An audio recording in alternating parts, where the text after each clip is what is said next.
ঢাকার কারণ বাজারের ব্যস্ততম শহরের দুপুরের দৃশ্য।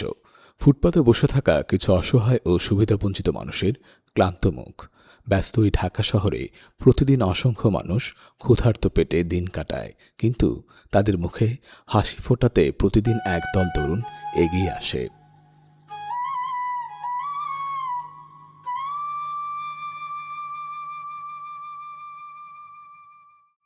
বড় বড় ডেস্কটিতে রান্না করা গরম খাবার।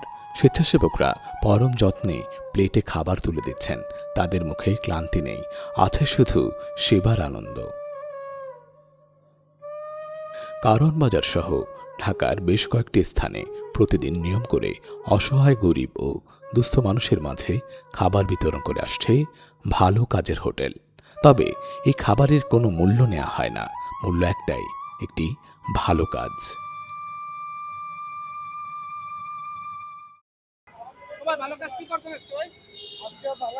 মহিলারে রাস্তা পার করে দিয়েছি। হ্যাঁ, এটা ভালো রাস্তা। অনেক ভালো খাওয়া, ভালো কাজের কাজ, অনেক ভালো খাওয়া প্রতিদিন সব জায়গা। কারণ বাজার খাওয়া, হসপিটাল খাওয়া, সাত রাস্তা খাওয়া, কোনো টাকা নাই, টাইমলি টাইম কোনো না।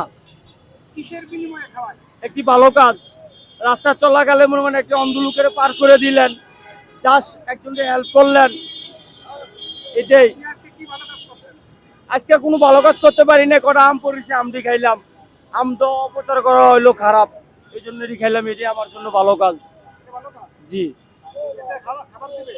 ইনশাল্লাহ দিবে। মিথ্যা কথা তো ভালো কাজ তো বলছে, মিথ্যা কথা আশ্রণীয় না। খানা আমাদের জন্য সব সর্বোচ্চ মনে করেন সব সময় আছে। লাইনে বসে সারিবদ্ধভাবে থাকা ছোট্ট শিশু, বৃদ্ধ ও নারীদের হাতে খাবারের প্লেট তুলে দিচ্ছেন স্বেচ্ছাসেবকরা। খাবার পেয়ে সুবিধাবঞ্চিত মানুষের মুখে এক চিলতে তৃপ্তির হাসি। ক্ষুধার্ত মানুষের মুখে এক মুঠো অন্ন তুলে দেওয়ার এই তৃপ্তি অন্যরকম। সমাজের অবহেলিত এই মানুষগুলোর পাশে দাঁড়িয়ে তারা প্রমাণ করছে মানবতাই পরম ধর্ম।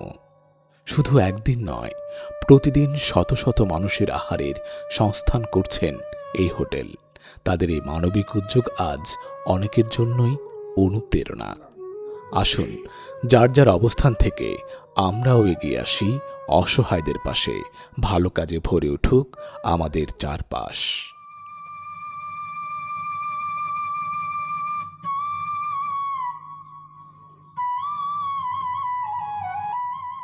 প্রতিদিন ঢাকায় 13 জায়গায়, চট্টগ্রাম 2 জায়গায়, কুড়িগ্রাম 2 জায়গায়, মোট 17 জায়গায় 45 থেকে 48 জন আয়োজন করা হয়। এই স্পটে 400 মিল আয়োজন করা হয়। 400 জন না 400 মিল, 400 প্লাস খেতে হলে 400 কম হইতে পারে।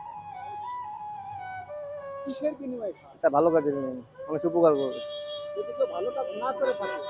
সে আশ্বাস দেয় যে পরের দিন একটি ভালো কাজ করবে।